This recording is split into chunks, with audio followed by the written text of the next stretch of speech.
go ahead and raise your hand, ask questions. I want this to be very interactive and whatnot. So taking a look at specifically the holistic admissions process, what I want to talk today mainly about is, what it is.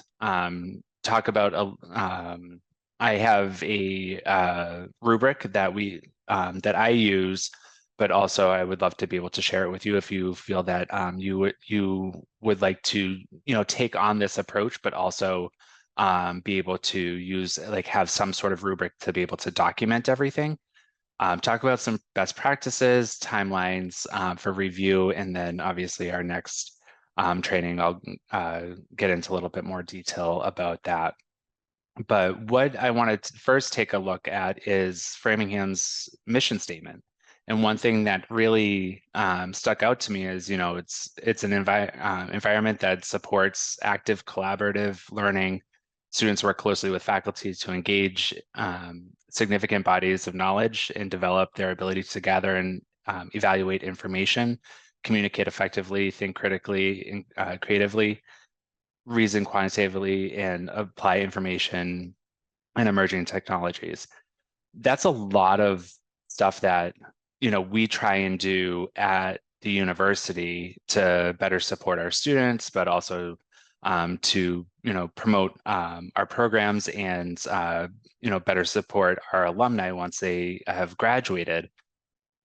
But when we look at this this sentence, it doesn't say anything about GPA. It doesn't say anything about, what is, technically required to gain admission into the university. But it looks like from this sentence to me, it's saying we're collaborative. We are looking at a holistic approach towards their education and being able to foster more innovation and be able to bring students out into the world that have a wide variety of information in order for them to be successful. So it kind of goes into the holistic approach. So, there's a couple different reasons why we want to look at it. There's a lot of student anxiety. There's a traditional admissions process stifles creativity and innovation.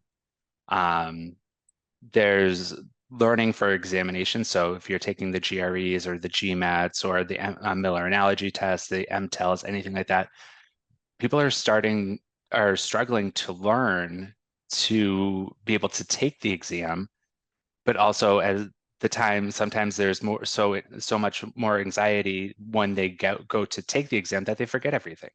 So when we look at the barriers and that we talked about a little earlier, how we started to reduce those barriers, we did start seeing a decline in the admissions requirements of the standardized tests, but we saw an increase in our student population and the quality that we have within our programs.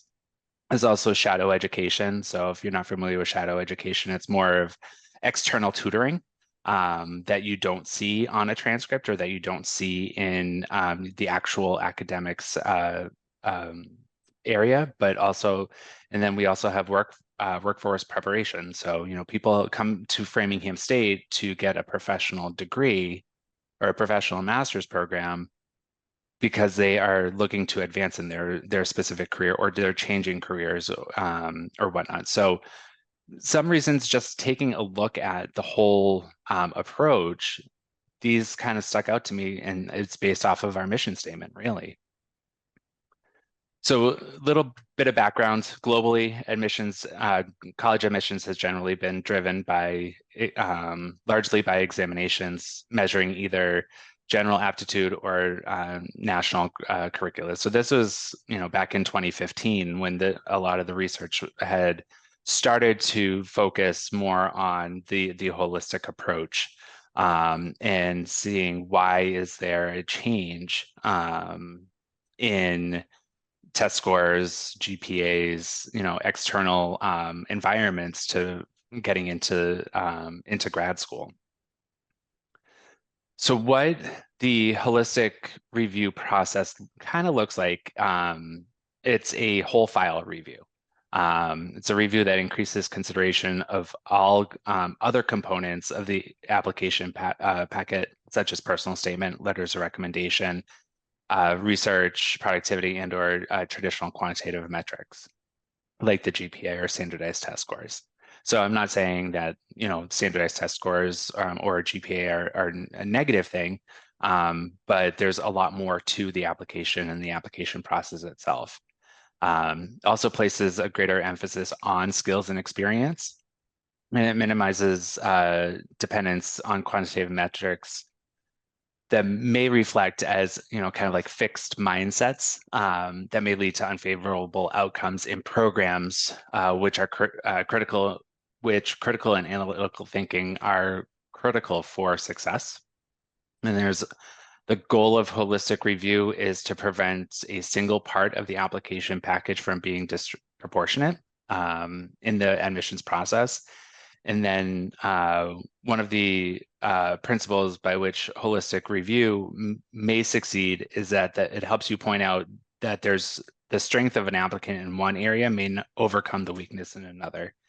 And I think everybody on this call, I've kind of had this discussion with most of, or not all of you, about, there's more to a GPA, there's more to a standardized test score, there's more to, a one bad letter of recommendation. There's a lot. So when we look at the review of applications, we look at the whole package. So there was a study at the University of Michigan when holistic admissions started to kind of come into play. And what the approach that they took was, looked at the whole file. So admissions decisions are determined by reading all parts of the application, but then it got it a little bit more in depth with the person. The admissions decisions consider the applicant as a unique person in light of their individual characteristics and achievements. So this is sometimes based off of their essay and/or resume. And then whole context, admissions decisions consider the whole person in light of their environmental context, family background, hardships, extenuating circumstances, or educational opportunities. So this is really taking their letters of recommendation from what their employers are saying about them as an employee, but also what they're saying about themselves in their essay, what professional background that they have, and like if have they volunteered. You can get that information from either letters of recommendation or their resume. So when we look at the practice of it, we're looking at a file, but we're also looking at a person, and then we're looking at the experience and the context. So some just responses from that study was holistic admissions means that we will evaluate all the components of the application and not rely on one component as the determining factor in our decision. Another comment was holistic means looking beyond the objective test score and GPA. And then the philosophy is that it is impossible to understand the achievements of a student without also understanding various external influences. And I think this is what we see at Framingham the most, is that there are so many external influences that help them or deter them from completing their program, or even moving from one semester to the next. I know that as advisors and coordinators to all of our programs, that you see this on a daily basis within your classroom and within your class space. So what can we look at in terms of the putting kind of like a rubric together? This is just a rubric that I have used in the past, and it has been helpful. And I can kind of like show you on the Excel document what it really looks like. But this is all based off of a 4.0 scale. Makes it easy. GPAs are typically on a 4.0 scale. Why not do a rubric on a 4.0 scale? So you have all the admissions criteria rubrics, all the criteria on one side, and then the additional information in the rubric on the other side, and it all will all come together in terms of a total point number. And for every program, there's a certain number of points. For example, the counseling psychology program, the maximum that you can get based off of the admissions criteria and the admissions requirements that are printed, a maximum of 20 points. There's 5 different criteria. So there's, your transcripts, your essay, and then 3 letters of recommendation. That is in the requirements. We don't technically require a resume. It's something to be helpful in terms of reviewing applications, but it's just based off of what's currently printed. The same thing, Desmond, in the English program, you have transcripts, but you only have you have an essay, but you also have your literature essay. So you can kind of do a scale on how their writing was, and did they get their points across, etc. So you have a total opportunity to kind of just like put something quantifiable to reviewing applications. Some people like it, some people don't. I will give it as a reference and something to maybe try out, but I'm not saying you have to do it. But if it makes you feel better about putting everything in writing or in terms of like a quality point type of way. So just some best practices to kind of consider. I love this whole polar bear thinking before you act, because sometimes we're going and going and going, and we just want to get through the process and get through the application or get through, that one email that we just want to send, and you hit send too fast, and then you're like, oh man, I forgot to say X, Y, and Z. Well, what I always suggest when we look at the application review process is to just take the application materials, review them, then look at the person, look at the context, kind of do a little bit more deep dive into that applicant. Maybe they had a 2.5 GPA, but they have stellar letters of recommendation, and in their essay they discussed personal experiences and what was going on in their life at the time of their undergrad degree. And then you look at their resume and they have 20 years of professional experience plus 10 years of volunteer experience, and getting into, you're learning a little bit more about them. If you choose to do some sort of rubric, kind of like review your rubric and determine what is needed for an admissions decision. Is it like, if you took mine, for example, there's just the criteria of what's in the catalog. But there's other criteria that you may be looking at when you're reviewing applications. Versus, are you looking for volunteer experience? Are you looking for proper citations in a literature essay? How did they do type of thing? Make any notes of concern. So in the review form in the application, there is a comment section. That comment section is for your reference, so you can always go back and review that. It's something that will never be seen by the applicant. We don't serve that public. We don't put that public facing. So during advising, or if you review an application in January, but the student's not starting until fall, and they contact you in August and was like, what classes should I take? Or, I had a question about this, and you can go back to refresh your memory. Once you've done all of that, just, go ahead and review the application materials again, and then go forward with making the decision and filling out the decision form. Just as a reminder, what our students are going through, our students, applicants typically tend to be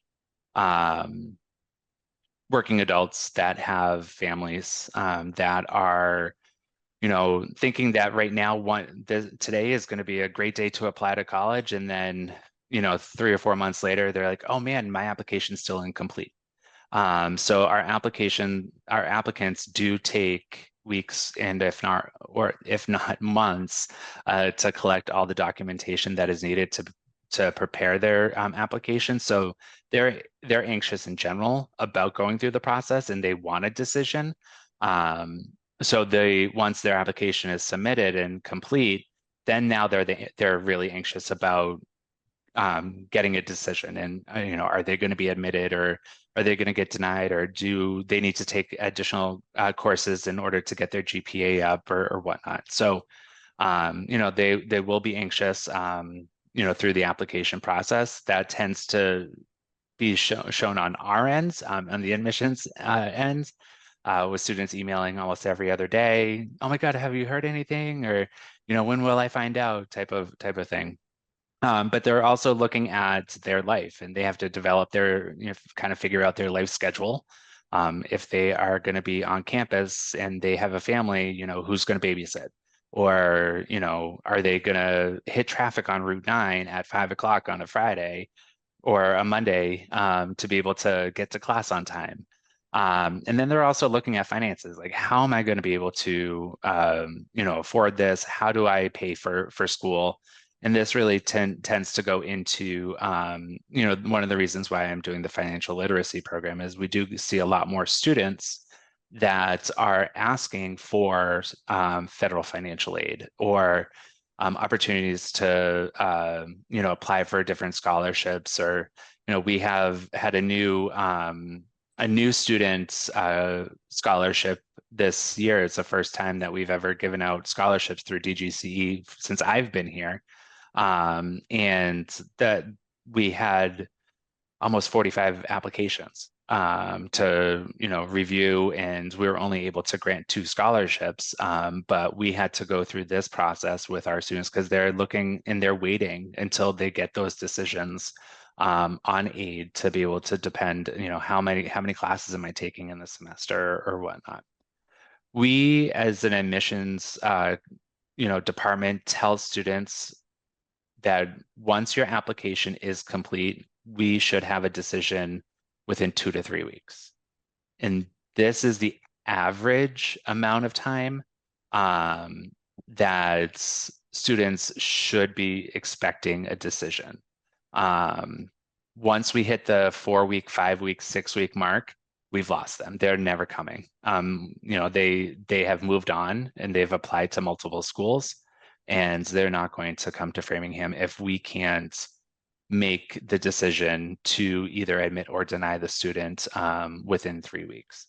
And I know that a lot of the anxiety from the applicants are just coming through as, just that waiting period, right now in today's day and age with technology, we want everything now. We're a very instantaneous community as individuals. So, them even waiting 3 weeks, sometimes they just lose interest. So if there's multiple reviewers, if there are, and we all know that life gets in the way and there's, everybody's teaching, the one ask that we do is just, as soon as you get those emails from Slate and those emails on Thursdays with those reports, if you see something in your application queue, just please review it as soon as humanly possible. I always feel bad nudging and reaching out to anybody regarding their Slate queue. It's just one of those things that, I don't want to lose a student. I want and the student has started to, or they went through the application process with us in order to start at Framingham. We want to be able to kind of hold up our bargain and get them any decisions within, a reasonable time frame. So that is really it on the holistic approach. What I plan to do is, I know that, obviously there's 5 or 6 of you on the call today, and I appreciate that. But I also know that, a lot of faculty and coordinators and advisors are teaching now. So I'm going to move the next training to October 23rd at 12:30. And I know that typically it's like a 12 to 1:30 or 12:30 to 1:30 kind of like free period. So if you are able to attend, again, I will record and send out the recordings of this training, but also any future trainings. But the next topic that I want to talk about, and it'll come right as we are about to launch spring registration. It's all the transactional stuff. I want to talk about financial aid. I want to talk about student accounts and the registration process. So hopefully you can attend that one. I'll send out an invite to be able to move forward with that. So with that, I'm going to leave it as kind of like, there it is. I will stop sharing my screen and open it up to questions that you may have.